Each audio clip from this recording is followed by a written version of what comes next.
Meus irmãos, paz do Senhor.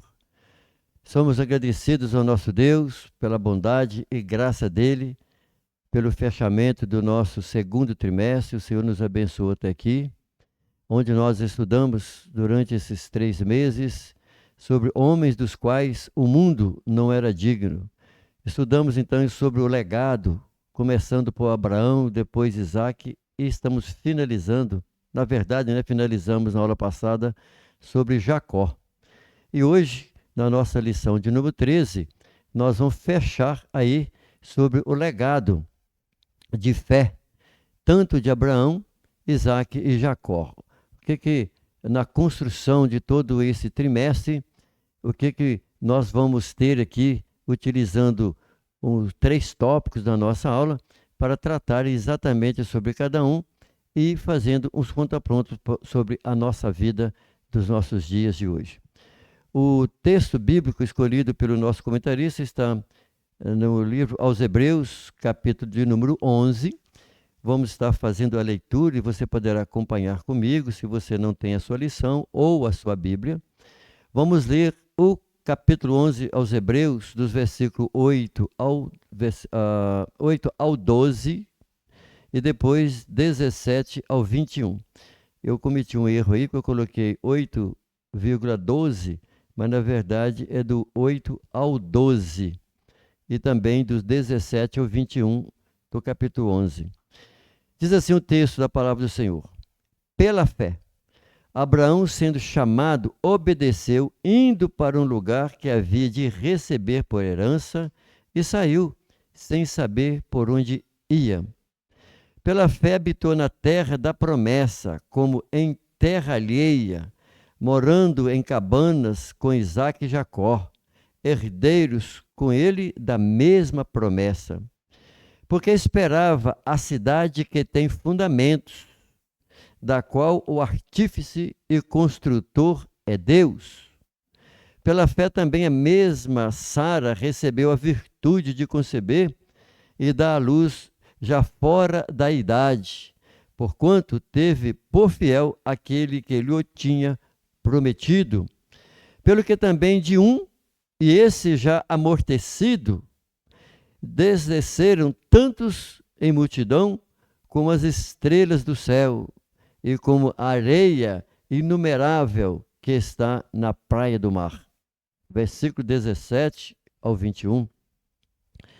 Pela fé ofereceu Abraão a Isaque, quando foi provado. Sim, aquele que receber as promessas ofereceu o seu unigênito, sendo-lhe dito: em Isaque será chamada a tua descendência.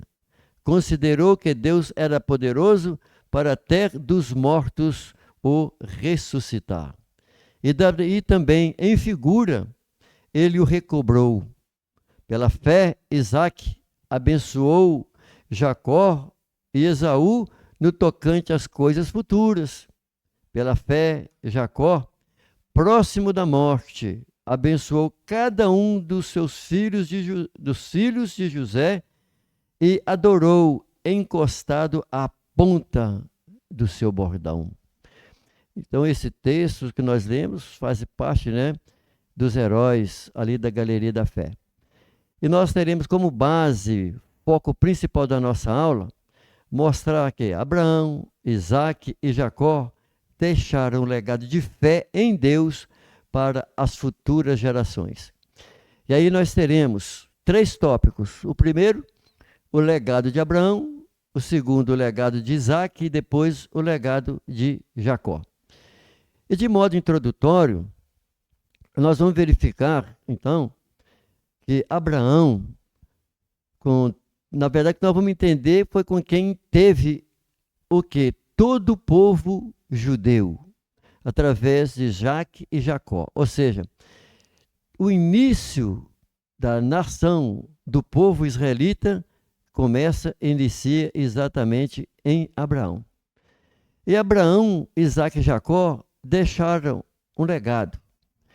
Um legado que foi a base para a construção de fé, para que todos os judeus, e não somente os judeus, mas a igreja, e, na verdade, toda a humanidade.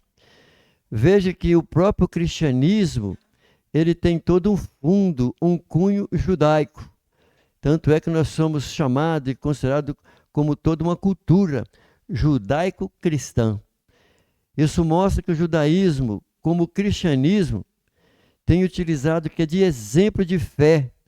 Exatamente de quê? Da obediência desses patriarcas, como sendo um padrão para aqueles que querem viver e desenvolver uma fé verdadeira na pessoa de Deus, uma fé viva na pessoa do nosso Deus. E aí, no nosso primeiro ponto, nós já vamos falar que Abraão deixou um legado de fé para quem? Para Israel e também a igreja de Cristo. Por quê? Porque o legado de Abraão iria atender a todas as nações. Então é exatamente isso, que a herança dada a Abraão, por ser uma herança de fé, porque ele creu em Deus, nós temos que observar esse detalhinho, porque inicia lá no capítulo 12 de Gênesis, começando exatamente a história do princípio de Abraão, quando Deus fala com Abraão. E ali nós vamos verificar que o legado de fé, ou seja, a herança, vamos chamar isso de herança de fé, em relação a Abraão, atingiu não somente os limites do povo israelita, mas também a igreja do Senhor Jesus. Por quê? Porque o versículo 3 do capítulo 12 diz assim: e abençoarei os que te abençoarem, e amaldiçoarei os que te amaldiçoarem, e em ti serão benditas todas as famílias da terra. Se nós cremos que para que viesse o Messias, prometido por Deus, já lá no Éden, quando Adão e Eva pecaram, porque Deus diz que da semente da mulher nasceria um que iria esmagar a cabeça da serpente, Deus inicia o processo para chegar no Messias através de Abraão. E dependeria de fé, porque a Bíblia diz que sem fé é impossível agradar a Deus. E quando Deus chama Abraão, mostra que através da fé de Abraão, e ele foi chamado e considerado como amigo de Deus, pai da fé, por isso que tanto Israel quanto a igreja é abençoado em Israel, ou seja, no patriarca Abraão. Esse é o legado que é deixado por Abraão. As famílias da terra seriam abençoadas por intermédio dele, exatamente por causa disso. Ou seja, aqueles que viessem a crer em Jesus como Salvador dessa pessoa, são espiritualmente chamados filhos de Abraão, porque ele é o pai da fé, amigo de Deus. Então, se eu creio em Jesus como meu Senhor e Salvador, significa que eu sou espiritualmente, tanto quanto os judeus, filho de Abraão da fé. O alcance do legado de Abraão chegou aonde? Lá na genealogia de Jesus. O Evangelho de Mateus mostra exatamente a genealogia que você tem na tela, iniciando à sua esquerda com Abraão. Aí você tem toda a sequência, Isaac, Jacó, aí vem na sequência com Judá, Aminadab, você tem toda a sequência ali que é o pai de Arão, você vem toda aquela sequência até chegar em José e Maria, são os pais de Jesus. Ou seja, Mateus vai apresentar a genealogia de Jesus, porque dizendo que Jesus, que é o Messias, era descendente de Davi, filho de Abraão. Ou seja, todos os textos do Antigo Testamento que apontavam para o Messias, cidade que ele nasceria, descendência dele, a questão das raízes, da sequência de Davi, que do trono eterno, principado de Davi. Então nós temos toda essa sequência na genealogia de Jesus no livro de Mateus. Entenda que tudo isso vai mostrar exatamente por quê que a fé ela é incondicional. E a fé de Abraão foi uma fé incondicional. Aí vem aquela pergunta: o que é fé? O livro aos Hebreus, ele dá a definição do que é fé.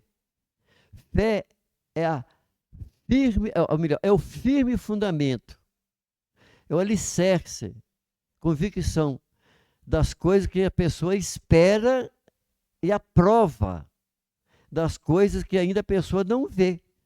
Ou seja, aponta para o futuro e você crê naquilo. O que aconteceu com Abraão? Abraão, quando ele estava lá em Padarã, então ele creu que Deus falava com ele e ele demonstrou fé em relação ao que Deus falava com ele. Abraão então estava exatamente com a família dele, uma família idólatra dos seus pais, mas ele creu. Dele crer, ele teve esse reconhecimento. Agora entenda por que a chamada de Abraão é considerada uma chamada ímpar. É que Deus fala com ele no meio dos seus pais. E a forma que ele creu em Deus, por isso que é ímpar. A partir do momento que ele passou a dar crédito à palavra do Senhor, e Deus tinha um propósito com ele, falou com ele: você vai sair do meio da sua parentela e você irá para um lugar que eu te mostrarei. E ele foi. Isso traz para nós um exemplo de fé, fé incondicional. Quantas pessoas Deus tem falado com ele, coisas da vida pessoal, do que irá acontecer, e a pessoa crê, sem ver, sem enxergar, acreditando no futuro, acreditando no amanhã, porque Deus é poderoso, porque tudo que o Senhor diz, Ele é fiel para cumprir. Isso é fé. Abraão então creu, e ele saiu da sua terra, do meio dos seus familiares, dos seus parentescos, e ele foi para um lugar que ele não sabia para onde ele iria, e ele saiu errante, até que Deus então mostrou o lugar para ele. E quando ele chegou lá, nós vimos isso na primeira lição. Então, quando ele chega lá, a primeira coisa que ele faz é um altar para cultuar a Deus. Ou seja, ele obedeceu ao chamado de modo incondicional. Ele não questionou. É isso que aconteceu. Ele não questionou, ele não duvidou. E ele foi abençoado, porque à medida então que ele caminhava com as promessas de Deus, Deus faria com que ele fosse prosperando, tal. O que nós vamos ver aí? A resposta ao chamado de Deus. É exatamente isso que tem que ser observado. Ele não indagou, ele não questionou nada. Agora entenda que ele não questionou ao sair, mas ele foi provado durante muito tempo. Veja que o comportamento de Abraão agradava a Deus, porque à medida que Deus falava com ele, e lembre-se que ele cometeu muitas falhas, muitos erros. Olha que as situações que ele teve quando ele chega em Canaã, teve uma seca, ele então dirige para o Egito. Chegando no Egito, a mulher dele era muito formosa, ele mentiu, ele não disse que era esposa dele, só falou que era irmã. Na verdade, ela era meia-irmã dele, mas ele não disse que era sua esposa, ele temeu a morte. Mas Deus o livrou sua esposa. Depois, posteriormente, com Abimeleque, Abraão falhou várias vezes, mas existe uma diferença. Ele era temente a Deus, cria em Deus, que o Deus que falava com ele não era o mesmo dos deuses daqueles povos, nem dos seus pais. Então havia um processo de fé, de amadurecimento, e o passo a passo. E Deus falou com ele que ele iria gerar da semente dele e da esposa dele, ele teria filhos. Ele falou com ele para ele olhar para o céu. Aí quando ele olhou, o céu estava todo estrelado, e Deus falou que de ti será assim. Multidões. Só que ele foi ficando velho, ficando velho. E aí a esposa dele fala com ele para ele ter um filho. ela passa o que é empregada dela, Agar, ele acaba tendo um filho com ela, que é Ismael. Mas não era o filho da promessa. Ele não era o filho legítimo. E Deus continua trabalhando no caráter de Abraão. E Sara tem um filho com 90 anos, Abraão tinha 100 anos. Deus trabalhou no caráter de Abraão, paciência, perseverança, mesmo ele falhando. Mas eu te pergunto, nós somos perfeitos? Não somos.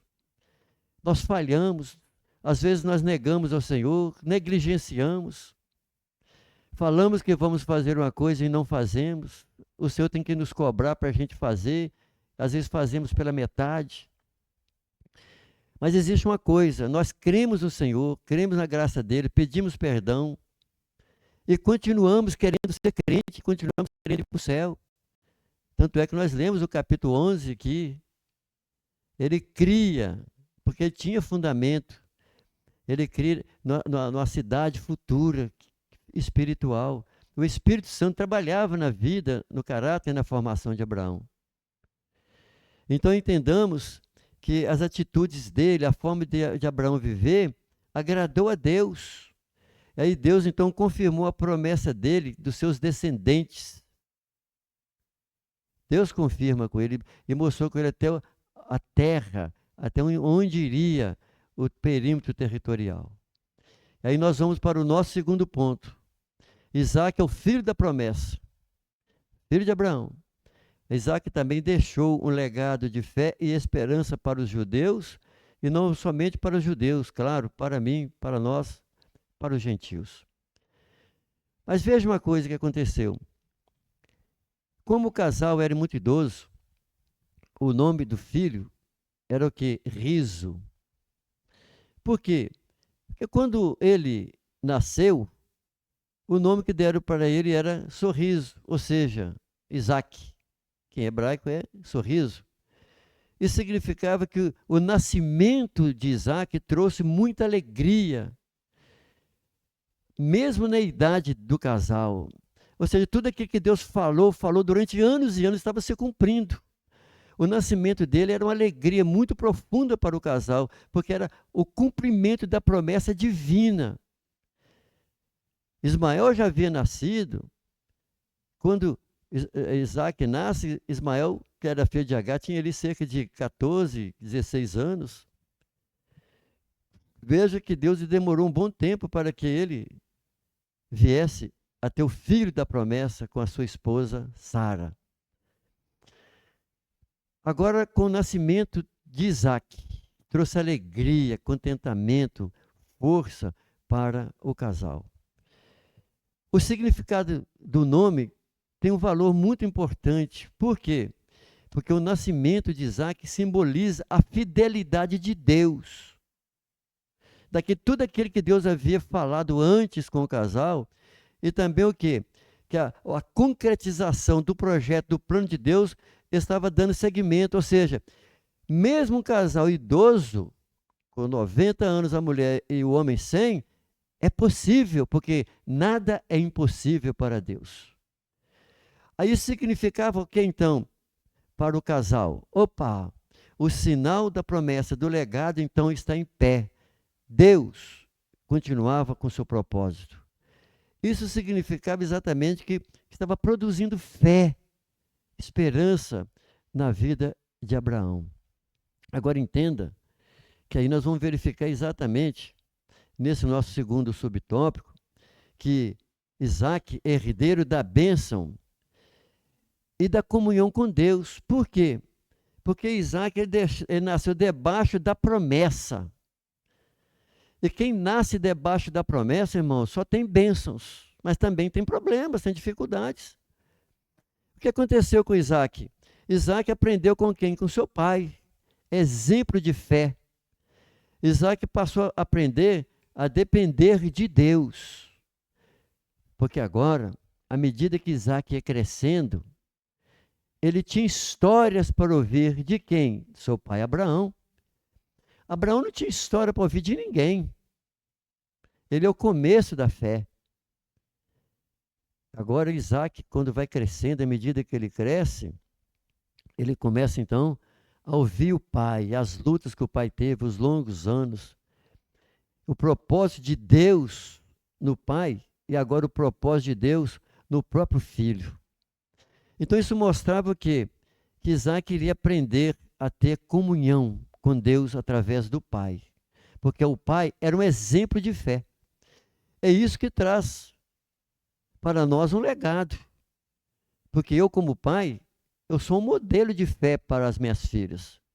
Eu tenho que ser um modelo de fé para os meus netos, para os meus descendentes. É claro que através do meu modelo de fé que eu recebi dos meus pais, que graças a Deus eu nasci no Evangelho, ouvi histórias do meu pai e da minha mãe. Meus pais me levaram para a igreja.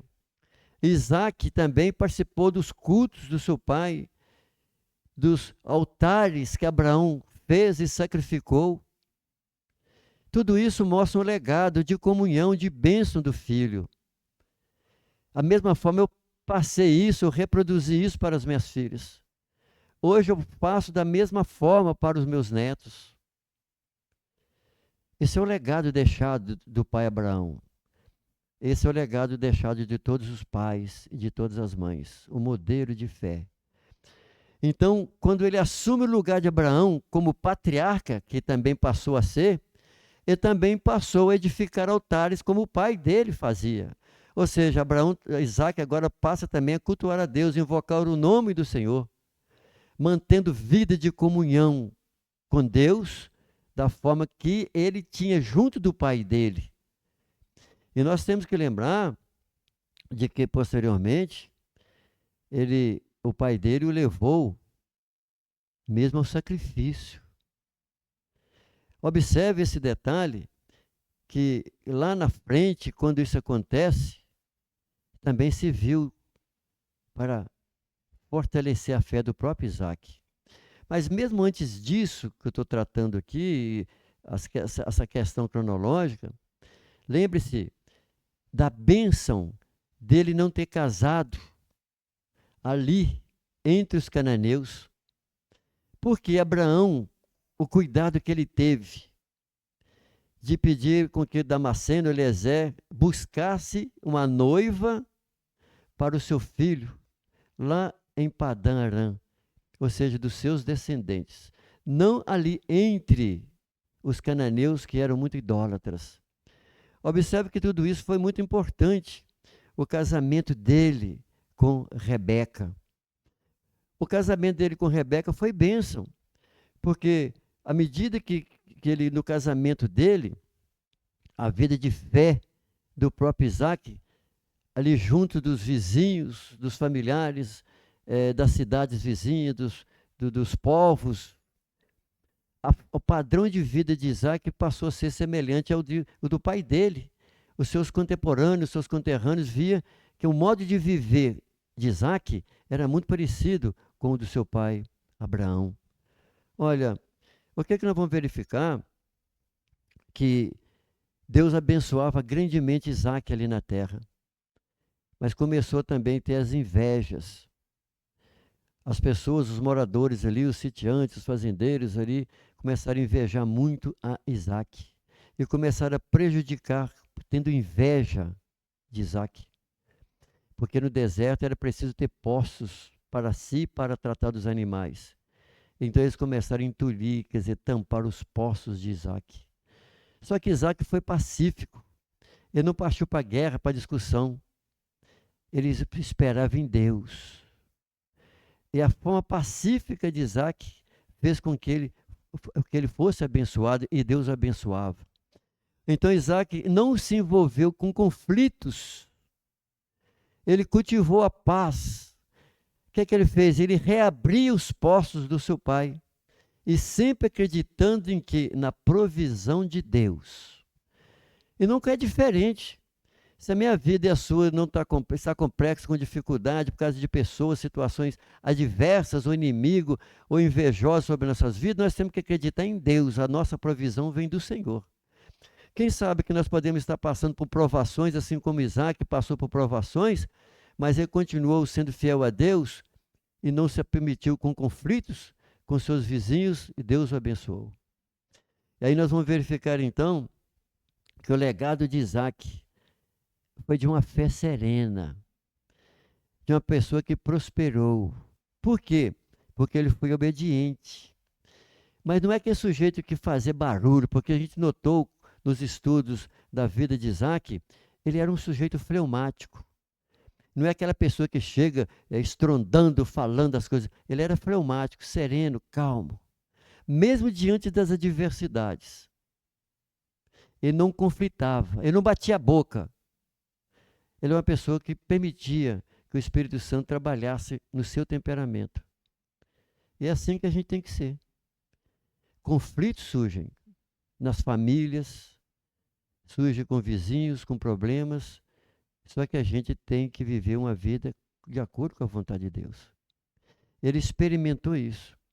Olha o que acontece, quando chegou o momento dele constituir família, então Isaac ele tomou decisões, ou seja, ele não tomou decisões apressadas. Por quê? Porque a mulher dele era estéril, como a mãe dele foi estéril. O pai dele, Abraão, aceitou o convite da mãe dele ter um relacionamento com a empregada de onde nasceu Ismael, mas ele não. Ele orou por 20 anos, porque a sua esposa também, Rebeca, era estéril. Incrível, né? Como Deus trabalha nas provações, na fé, a sustentação da fé. Ele orou pela sua esposa. Ao cabo de 20 anos, ele então, Deus abriu a madre, ou seja, tornou-se fértil. Ele não abafou, ele não apressou aquela tentativa de ajudar Deus, mas ele esperou Deus agir. Eu te pergunto, é fácil esperar Deus agir? Porque a nossa cronologia, o nosso cronos, nós somos abafados, queremos a coisa para hoje, somos imediatistas. Mas a kairos de Deus, ou seja, o tempo de Deus é muito diferente do nosso. Deus é eterno, ele não vive no tempo humano. Deus já viu a história acontecer. Então Deus, ele age no tempo dele, levando a nós a ter o passo a passo, esperar nele, em fé. É fácil? Não é. E às vezes nós abafamos. Mas ele aguardou a provisão de Deus. Por isso que ele deixou legado para nós. Porque em todas as coisas, nós temos que lembrar que a nossa vida depende de Deus. Jesus falou assim: sem mim nada podeis fazer. Ou seja, Isaac foi dependente de Deus em tudo, e nós somos dependentes de Deus. Veja que o casamento de Isaac foi fundamentado pela fé, e não, ou seja, e no propósito de Deus.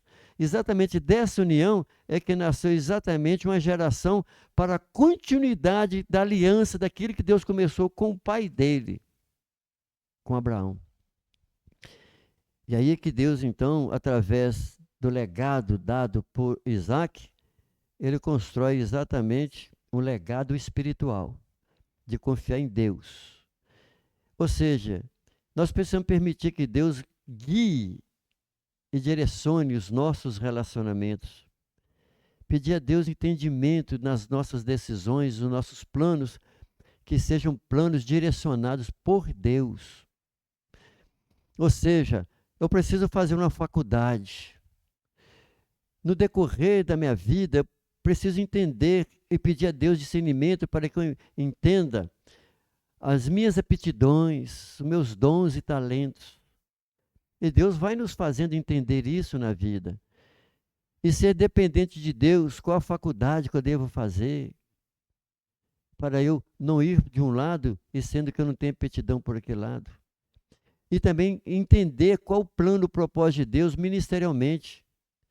Às vezes o plano de Deus para uma pessoa é ser um porteiro, ser um recepcionista, atender perfeitamente as pessoas que chegam à casa do Senhor. É um trabalho excelente. Aquelas pessoas que vão ali nunca esquecerão. Eu vou dar um exemplo aqui em memória aqui do saudoso irmão Davi, porque em 1984 eu aceitei Jesus em 12 de junho de 84. Uma semana depois eu vim à igreja, porque eu aceitei Jesus numa quarta-feira e aceitei na casa da irmã Filinha Fabriciano naquela época. E naqueles dias estava iniciando um congresso da mocidade lá em Coronel Fabriciano. Então, quinta, sexta, sábado, domingo, eu fiquei em Fabriciano, novo convertido, vendo o poder de Deus. Na semana seguinte, quarta-feira, ou seja, uma semana certinha depois, eu apareci aqui no Templo Central. Mas eu não sabia o que tinha no Templo Central. Eu cheguei e tinha um homem sentado na escada. Eu da grade, olhando para dentro da igreja, e a porta da igreja estava semi-fechada. E aí eu ouvi o teclado, eu ouvia cântico. Mas eu pensava que era culto. Mas era o ensaio do coral. Oh, labachuicanas.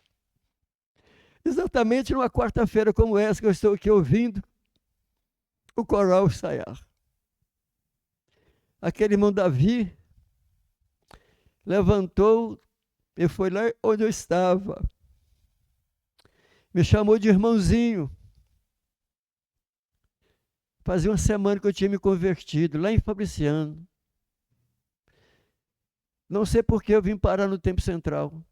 Eu morava no bairro Iguaçu. Por que eu não fui para a igreja do Iguaçu? Não sei. Eu passei algumas vezes aqui nessa rua Viçosa, drogado, ou bêbado, ou de foguinho, dirigindo. Só passava e vi que tinha uma igreja. Mas Deus me direcionou para esse lugar. Meus pais reuniram lá no bairro Betânia. Mas por que eu quis vir para aqui? Não sei explicar isso até hoje. Eu tenho uma ideia. Hoje eu tenho história para contar. Mas aquele irmão Davi chegou lá na grade e conversou comigo. Abriu o portão. Eu perguntei para ele assim, hoje não tem culto? Não, não, irmãozinho, hoje tem ensaio do coral, o culto é amanhã.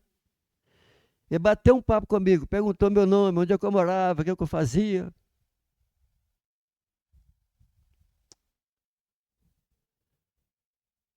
Eu estou aqui até hoje.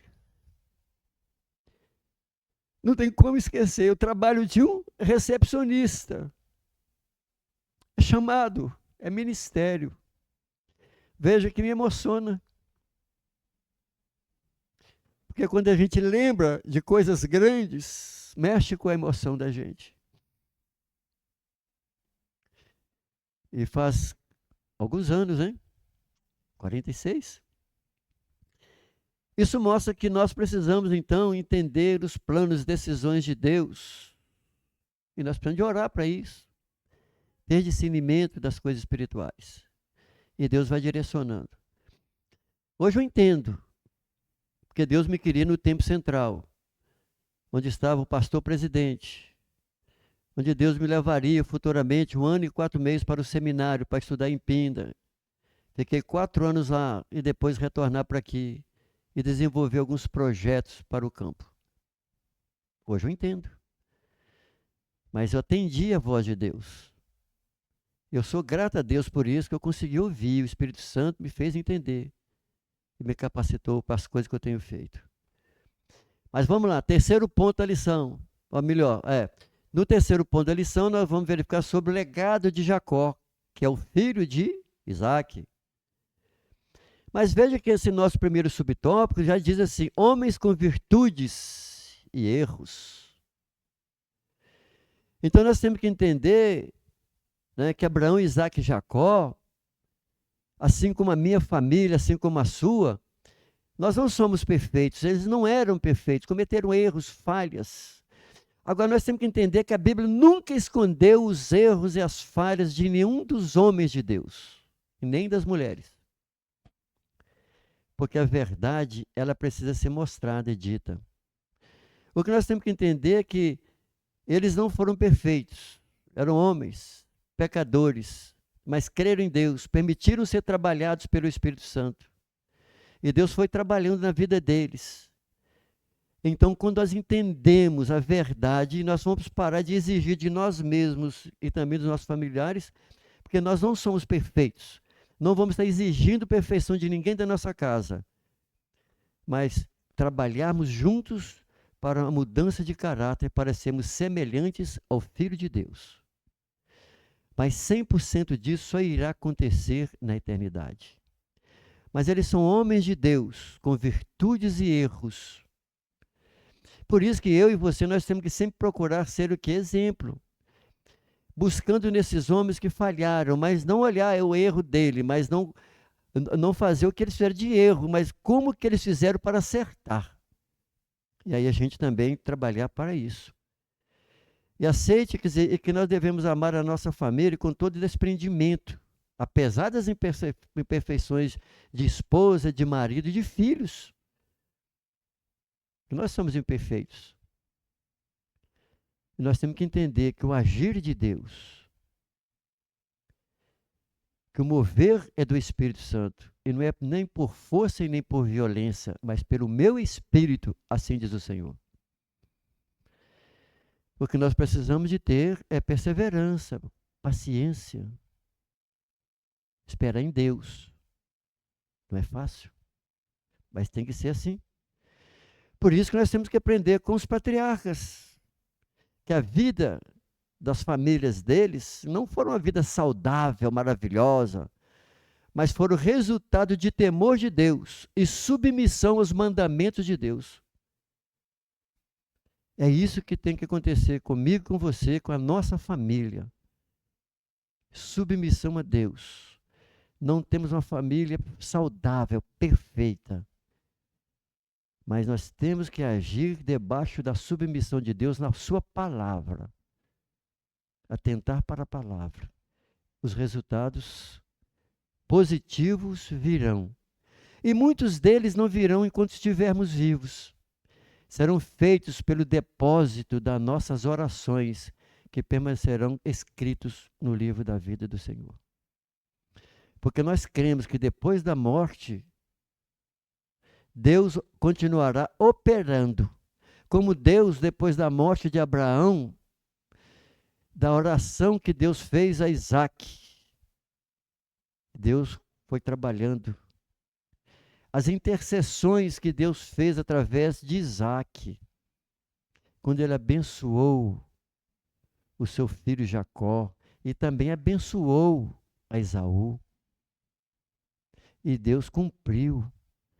E Jacó, da mesma forma, velhinho, quando estava ainda lá no Egito, que foi para lá, ele chamou cada um dos seus filhos e abençoou um por um.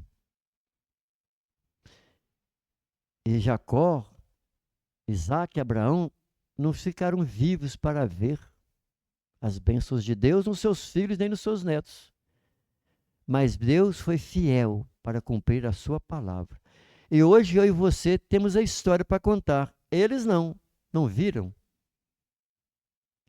Meus pais também não viram certas coisas, como eu também não virei se o Senhor não tocar a trombeta ainda.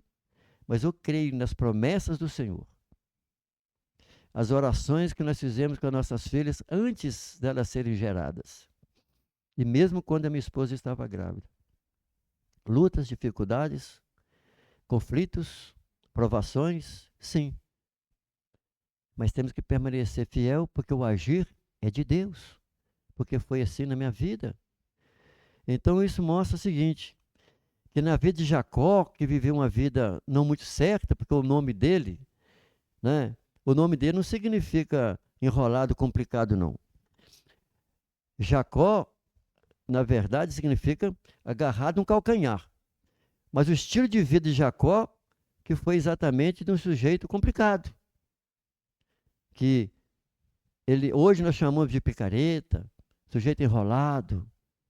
Jacó viveu isso a vida inteira, jovem. Mas veja que ele teve uma mudança. Ele arrependeu. O destino dele foi mudado. Observe que Jacó, ele foi mandado pela sua mãe e pelo seu pai lá para Padã Arã, E quando ele foi mandado para lá, ele foi exatamente por quê? Porque o irmão dele, Esaú, queria matá-lo, porque ele tomou, fez um negócio com Esaú, de modo que ele trocaria a primogenitura em troca de um prato de lentilha. E Esaú, que era devasso, que não valorizou a primogenitura, vendeu a primogenitura dele em troca de um prato de comida. Só que aí, com isso, Esaú quis matar Jacó. Ele teve que fugir, ir para Padã Arã, terra dos seus parentes. Se você estudar, você vai verificar, eu não tenho tempo, muito espaço para falar nisso aqui agora, mas ele tinha cerca de 70 anos, até um pouco mais de 70 anos, quando ele foi para Padã Arã. E quando ele chega lá, ele então amou Raquel, filha de Labão. E Raquel era mais nova. Olha, já era mais um comportamento dele, como ele agia cá na casa dos seus pais. Só que Labão, que era seu tio, não permitiu que casasse. Colocou a filha mais velha na noite de núpcias dele. Quando ele acorda, ele teve um relacionamento com a mais velha e não com quem ele amava, que era Raquel. O que ele fez? Ele trabalhou 7 anos por Raquel, só que ele recebeu Lia. Depois ele trabalha mais 7 anos por Raquel, para ele ter a mulher que ele amava. Ele então viveu 14 anos pagando salário, só pagando, não tinha nada. Depois ele trabalhou mais 6 anos, para fazer 20. Quando ele tinha 20 anos trabalhando com Labão, ele então decide sair de lá, porque na verdade Deus falou para ele voltar para a casa dos seus pais. Nós já estamos encerrando a nossa aula por aqui. Para ele voltar para a casa dos seus pais. E quando ele sai de lá com as suas esposas e filhos, ele tinha já 11 filhos nessa época. O último tinha nascido, o filho único até então de Raquel lá. E quando ele desce e vem para a casa dos seus pais, ele para no Vale Jaboque, onde ele tem um encontro com o anjo, ele luta com Deus. E ali, ele segurou o anjo. E falou com ele assim, enquanto você não me abençoar, eu não te deixo. E veja que interessante, ele nasceu desse jeito, agarrado no calcanhar de Esaú. E agora ele agarrado no anjo, ele pedia que fosse abençoado. E aí o anjo dá uma pancada na coxa dele. E diz para ele assim, como lutastes com Deus, o seu nome não é mais Jacó, mas Israel. Ou seja, como príncipe, você lutou com Deus. Isso representa que ele lutou com Deus durante uma noite. Quer dizer que eu e você, para as nossas coisas, nós temos que lutar com Deus mesmo, com jejum e oração. Pedindo a Deus soluções dos nossos problemas. Porque Jacó iria encontrar com seu irmão, ele temia morrer na mão do seu irmão. E para nós encerrarmos aqui esse segundo ponto, segundo subtópico, Jacó então teve um encontro com Deus em Betel. Depois disso, o que acontece? Ele fugia dos seus pais, ele não foi para lá e depois foi para Peniel. Quando ele chega ali, acontece um problema muito sério, mas embora sendo imperfeito, a história mostrando cada situação dele, mas ele foi sincero com Deus. Por que isso? Porque Deus, à medida que ele orava e pedia a Deus, Deus trabalhava no coração dele. O Senhor então prometeu e agiu na vida de Jacó. Jacó continuava de forma imperfeita, mas ele buscava o Senhor. Olha o que acontece com Jacó. Ele, então, a bênção que ele buscava do Senhor, olha a situação complexa, acabou ofuscando uma tragédia. Que Deus, em toda aquela situação deles, Deus prometeu que iria abençoá-lo através de Abraão e também do seu pai Isaac. Jacó foi sendo transformado, restaurado. Por quê? Porque à medida que Deus agia, revelava a sua presença e Deus então ia abençoando. Por isso que não houve a morte, uma tragédia que o irmão dele não o matou.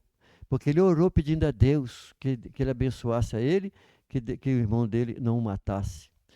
Olha o que acontece. Então ele não vai para a casa dos seus pais, mas ele dirige exatamente para a região de Sucote. E ali, em Siquém, ele faz um altar. E ali ele então começa a sua vida nova, fazendo com que as coisas andassem e lidassem para ele. Ele monta então um altar. Aí, falando com Deus sobre as suas adversidades, os problemas que ele tinha encontrado até ali. E ele faz um culto ao Senhor e estabelece a sua casa ali, próximo às casas dos seus pais. Por que isso? Por causa das adversidades, as dificuldades que ele teve. Isso mostra então que Jacó deixou um legado, um aprendizado, apesar das diversidades que ele teve. Mas ele teve uma mudança espiritual. Ele permitiu Deus trabalhar no caráter dele, na vida dele. E aí nós vamos verificar que Jacó, então, ele ergueu um altar a Deus, para que Deus pudesse abençoar a casa dele. E aí nós fechamos, para encerrar, com uma discussão, pensando bem. Você tem erguido um altar na sua casa? Como que você tem feito? Porque, na verdade, muitos lares hoje em dia não têm feito isso. Então é preciso, mesmo com essas redes sociais, tanto tempo no telefone, mas nós precisamos levantar altares ao Senhor nosso Deus. É assim que eu quero orar, junto com você. Mas antes de orar, eu quero apresentar a você a nossa lição do próximo trimestre. Nós estaremos estudando sobre a Igreja dos Gentios, a chamada missionária e a consolidação do Evangelho entre os povos. Nós estudamos no início do trimestre sobre a igreja em Jerusalém. Nós estudamos até o capítulo 11 ali, fechando ali no livro de Atos dos Apóstolos. Nós vamos dar sequência agora, no próximo trimestre, sobre a igreja dos gentios. E a partir do capítulo 13, nós vamos estudar a respeito das histórias, das viagens missionárias de Paulo e a sequência de todas as viagens de Paulo através do próximo trimestre. Então hoje nós estamos encerrando esse legado de Abraão, Isaac e Jacó. Estaremos dando um pulo historicamente, lá para Atos dos Apóstolos, história da igreja, capítulo 13 em diante. Mas que nossa oração aqui, para encerrar esse trimestre, e pedir a Deus que Ele venha derramar sobre as nossas vidas a graça dEle, a misericórdia dEle. Vamos pedir perdão a Deus, porque nós também falhamos, e que Ele venha nos ajudar como pais, como modelo. Pai Santo, eu peço a Ti a Tua bênção, Senhor, por cada um dos meus irmãos que participam comigo nesse momento, que estudaram durante esse trimestre, Senhor.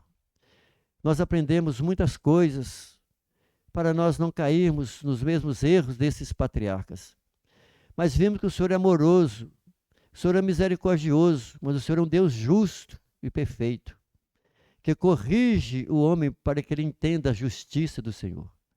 Por isso que nós oramos ao Senhor nessa hora e pedimos a Tua bênção, a graça do Senhor pelas nossas casas, nossa família. Nos abençoe em nome de Jesus. Essa é a nossa oração, Pai. No nome de Jesus. Que a graça do Senhor Jesus, o amor de Deus, seja contigo e a sua casa, meu irmão.